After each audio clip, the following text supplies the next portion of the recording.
Hey friends, hope you all are fit and fine. This is your host and brother Soumya. Welcome you to another new video of FPL Canvas. With the end of game week 6, I'm going to analyze the team for the upcoming game week 7. But first, let's see how the team has performed in game week 6 and then we'll analyze for the upcoming game week transfer, probable lineup and many more.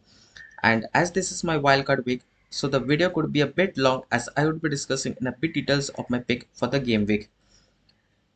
But before starting, if you haven't subscribed to the channel, please click on the subscribe button. Also make sure to enable the bell icon button beside it to keep updated of the upcoming videos. Now, coming to the performance for the Game Week 6.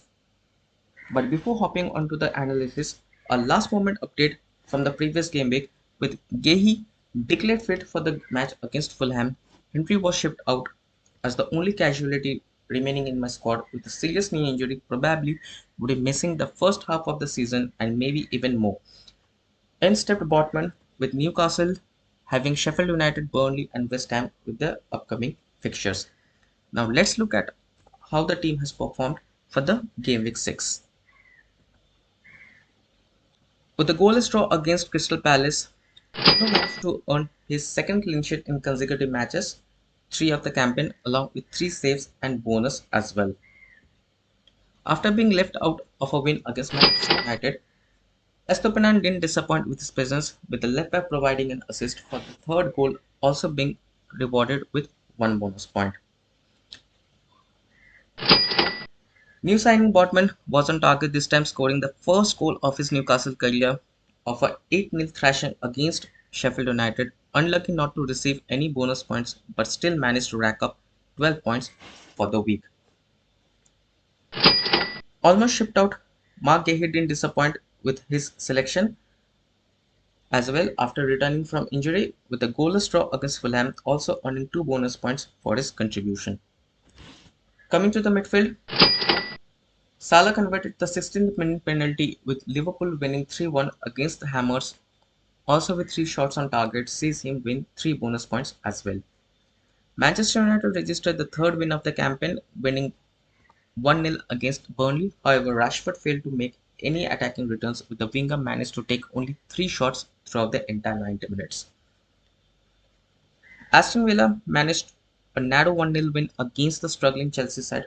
However, Diaby had to settle for 3 points after managing only 2 shots for the 81 minutes contributed.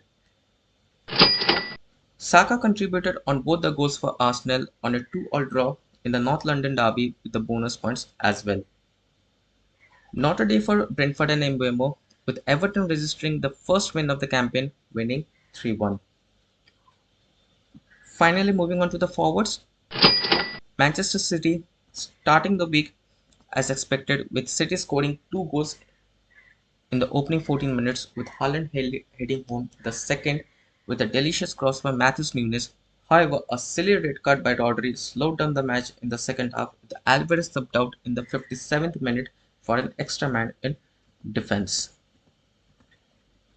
With a gaming total of 79 points, sees my rank drop down by 1.8k with 405 points on the board.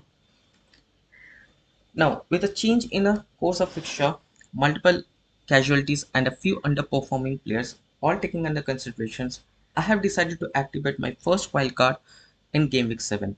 To be noted, the players selected are not only limited to Game Week 7 but for the upcoming Game Weeks as well. With that in mind, starting off with the goalkeeper, Leno keeps his place in the squad with the goalkeeper averaging 5.8 points per match, having the most number of saves in the last 6 game weeks and gaining 8 bonus points during the period. Moving on to the second goalkeeper is Areola, with the upcoming fixtures looking favourable against Sheffield United, Newcastle, Aston Villa, Everton, Brentford.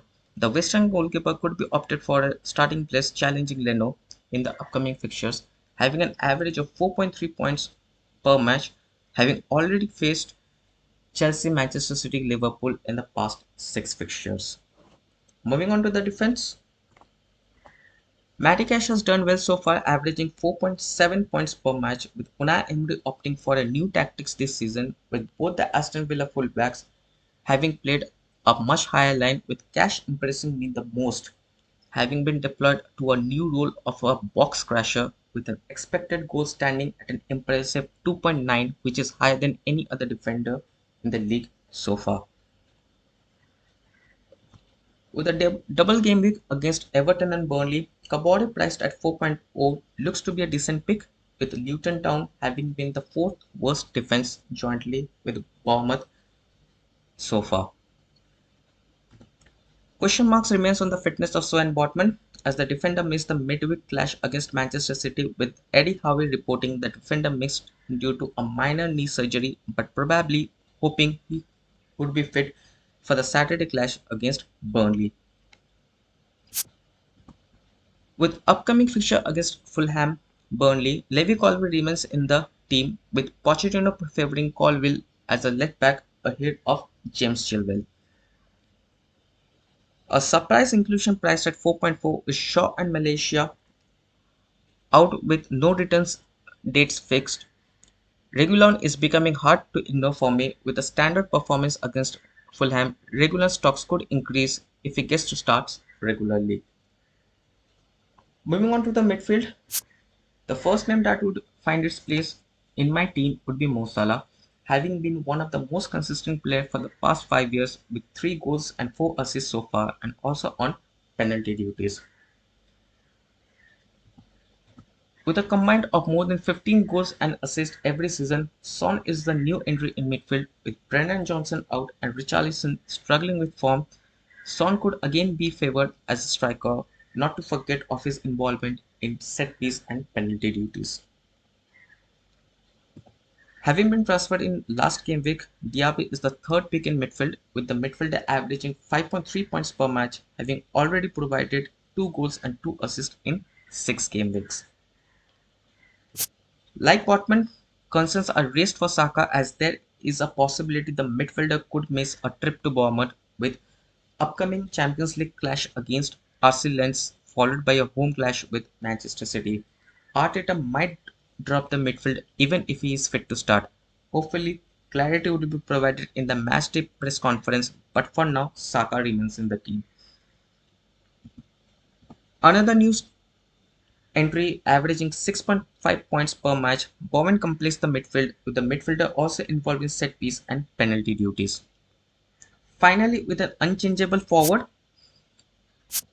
line of Haaland and Alvarez, this is the wildcard team I have planned so far. With this in place, let's look at how the team would be set up for game week 7. Starting up with the goalkeeper, replacing Leno is Areola, facing Sheffield United at home, followed by a back three of Colwill, Kabore and Botman, with a midfielder consisting of Salah, Son, Diaby, Saka and Bowen. And finally leading the pack would be the Manchester City duo of Haaland and Alvarez. Speaking of captaincy, tough choice between Haaland and Bowen, but after a disappointing loss against Newcastle in the midweek, with Haaland, Foden, Doku all being rested, it could prove too much for the Wolves to take. And that's all for the analysis and the wildcard. Although there could be a couple of changes in the squad depending on the matchday conference, I would make sure to keep updated of any changes in the squad in the comment section. Do keep an eye on that. Also, if you like this video, do smash the like button and share it with your friends, colleagues, families, and don't forget to subscribe the channel. Also, do share your thoughts of the possible changes, transfer, captaincy pick, and any other suggestions you want to convey. Feel free to share in the comment section. Let's make it an interacting session. Also, do share what possible changes could I opt for the upcoming game weeks. Till then, tada, goodbye. Meet you with the updates from the upcoming game week. Stay tuned to the channel. Till then, stay safe and let's make the journey interesting.